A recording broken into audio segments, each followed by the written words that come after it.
reading. I love watching TV, listening to music. You know, man, I don't know how to sum myself up. You know, but I think I'm pretty easygoing too, cause a lot of people tell me that how am I how am I, but they say I'm easygoing. Okay, my mom does my against. You know. Xmas can be very, very difficult sometimes. Like, it's impossible. I don't remember a time where I said, X, we need to do this and this and this, and he says, okay.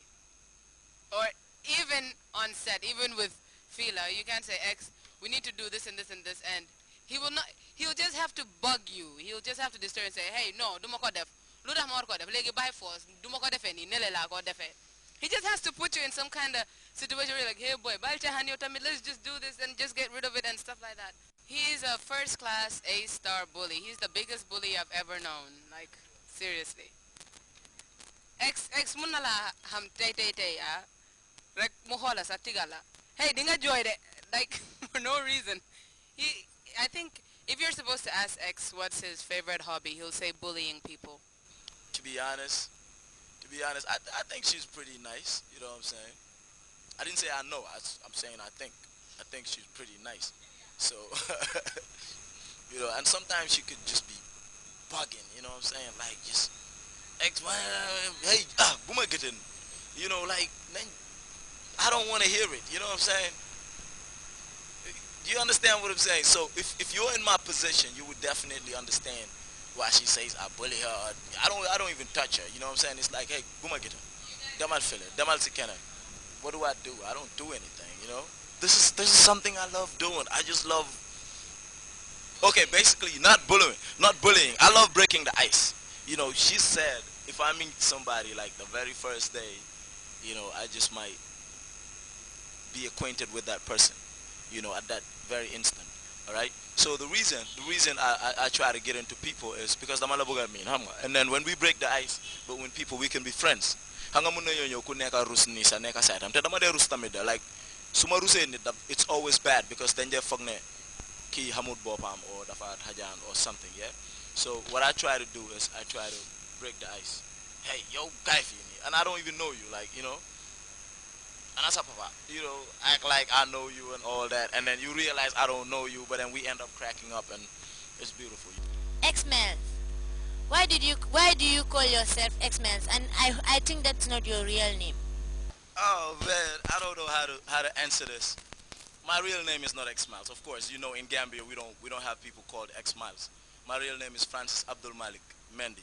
Yeah, but I was born Francis Joseph Mendy, so it's a long story. For the X Miles part, uh, I was called Sly Man before. All right, a lot of people used to call me Sly when I was going to school, um, and from Sly Man because I adored a rapper back in the day, back in the late '90s and early 2000s. His name was DMX, you know, and DMX means Dark Man X. So I took my Sly Man and added an X to it, Sly Man X. So it was Sly MX. All right. So after a couple of years, I started having shows on the radio. Pretty much before I started it. So I flipped the name from the back. Now SLYMX. If you spell it from the back, you will have X Miles. XMYLS. All right. So it's a very unique name. That's the reason I like it. I had to go up the internet to Google it, find out if anybody else is called X Miles in the whole world. Out of 6 billion people, I'm the only person called X Miles. So I love it. It's unique. Mama Lanjai. I'll ask you a tough question. When people say you are their role model, huh? What do you feel about it? Well, when people tell me, like, I get that a lot of times. A lot of kids and a lot of girls say I'm their role model, and it's a beautiful feeling. I feel happy when that happens. But sometimes, in the beginning, it was funny, because I'll be saying, a foolish girl like me, why would anybody want me to be their role model? But it's nice to know that, people call you their role model. At least I know I'm important and interesting. Why did you put this thing on your head? It is have any reason over. This thing is called a head tie or a turban.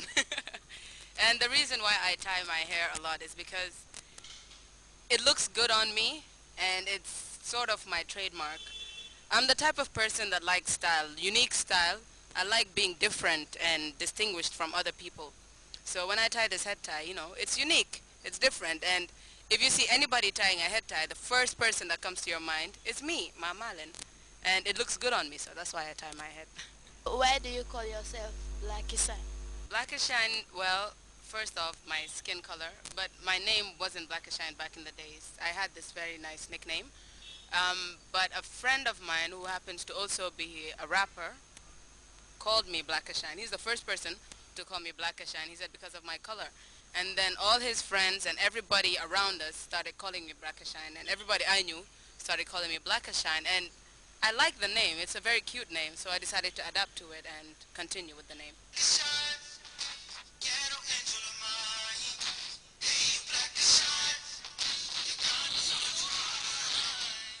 Why did you come up with the program Feel?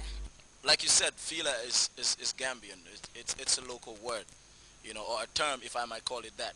It means right here, all right? So when we talk about Gambia, for a long time, a lot of young people didn't have a lot of confidence, didn't have any confidence in them, you know, just to basically represent what Gambia is about. You know, you see a couple of young people try hard to, you know, put Gambia on the map. That's what they call it. But all of that identity was not there. It wasn't really deep in them. You know, so when we had the idea to come up with a TV program, you know, the name didn't just come out the blue. You know, one time we used to meet a lot of people and we used to talk to them about it, the program, you know, like, okay, this is what we want to do, and we just tap ideas from different people. So we happened to speak to Lamin Manga, you know Lamin Manga, right, one time, and, you know, just tapping on his experience, and he was naming different segments. It wasn't actually meant to be the name of the show, but he was naming different segments of the show. And he said, you could have a segment called this, a segment called that, and then he said, you can have one called Fila, and I was there at the meeting with Wagan, right? So, and then at that same instant, we looked at each other like, you know, and then it just so happened that we were thinking the same thing. So when we left the meeting, we were like, yo, Fila, that sounds like a really nice name. So, and then we proposed it to Os Jaju, Lamin Sen, Flex, and then we just took it up from there, you know? So we just said, yeah, Fila sounds nice, Fila, right here, Gambia, Fila if you have it, you know, Jannum. Why did you say you're different from other people? Well, I believe we are all different in our very own special ways. We've all been created differently. When I say I'm different, I mean when it comes to uniqueness, because a lot of girls my age, of course you'll see them, they have nice weave-ons, ñu ngi tech, ñu ngi leetu, ñu ngi nice dal. Am na ñeneen itam ñu ngi ibadu, muru. So I'm not an ibadu, but I don't use weave-ons and techs and all that anymore. So I just stick to my turban, and I think that's what makes me different from all of them. The fact that I'm tying my hair, and I'm very, very, very conscious about my head tie, to a point where many people would think I'm an ibadu. But yeah, that's it. When you go to attend the Face of Officer, when they drop your other members, what do you feel? Okay, back in the Face of Africell days, we were all very close. We were all very close friends. We were like sisters, and we were together all the time. So of course, if they drop one of us, it will hurt us. We would feel bad about it. So I used to feel very bad anytime my friends or any of the other girls would be dropped, because I know what they're going through, and I will miss them, and I'll miss being around them. And also I put myself in their position, how I would feel if I was dropped as well. When did you build up the program Fila? We started working on it a year ago, so it's been on TV for a year now, but it's been in the works for a longer time than a year. So we've been working on it for a couple of times now. I think that your father is an imam. So why are you not an imam? Yes, my father is the imam of Pipeline Mosque, and the secret I'm about to tell you is I was born in Saudi Arabia, and I grew up there with Chare Sane. Okay? And the reason why I'm not an ibadu is because I think ibadu is something that comes from the heart. You don't just jump up and become an ibadu because your father is the imam or because you're from a religious place or whatever. When you become an ibadu, anybody can be an ibadu. and it has to come from